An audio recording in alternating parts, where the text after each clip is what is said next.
हनुमान की माँ जंगल में ढूंढती हुई आती है और कहती है, बस बेटा बहुत हो गई आँख मिचोली, कहाँ हो तुम? कहीं और उसके पिता, बस बेटा बहुत हो गई आँख मिचोली, कहाँ हो? और उधर उसकी माँ उसकी चिंता में ढूंढती रहती है, कहाँ हो? पेड़ के डाली से नीचे आता है, ये रहा। उनकी माँ उन्हें गोद में उठा लेती है, कहीं और, कहाँ हो? ये रहा। अरे बेटा संभल कर, आपने बोला था ना कि कहानी सुनाओगी, सुनाओ ना माँ, कहीं और।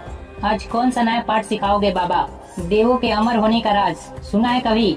तो आज से बहुत साल पहले सारे देवता मिलकर गए असुरों के पास और कहा कि क्यों न हम सब मिलकर समुद्र का मंथन करें और उसमें से अमृत निकाले, वही अमृत जिसे पीकर कोई भी अमर हो जाएगा। असुरों ने हामी भरी और देवी देवता असुरों ने मिलकर नागराज वासुकी को मंडारा पहाड़ पे लपेटकर समुद्र का मंथन किया, जिससे प्रकट हुआ अमृत।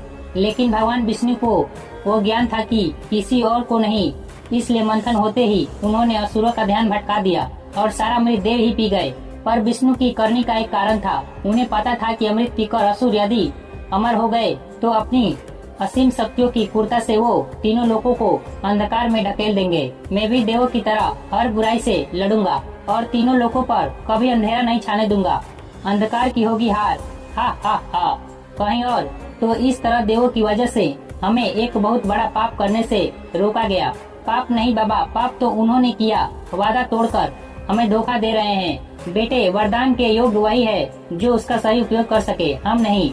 ये आप कर रहे हो ये जानते हुए कि माँ की रंगों में असुर और राक्षस खून दौड़ रहा है और मेरे में भी। हाँ बेटा, पर तू समझ नहीं रहा है कि नहीं बाबा, समझ आप नहीं रहे हैं। देवों ने हमें ठग लिया है, देवों ने हमें ठगा नहीं होता तो आज उनकी तरह हम भी अमर होते। इसी के साथ ये एपिसोड यहीं पर समाप्त हो जाता है।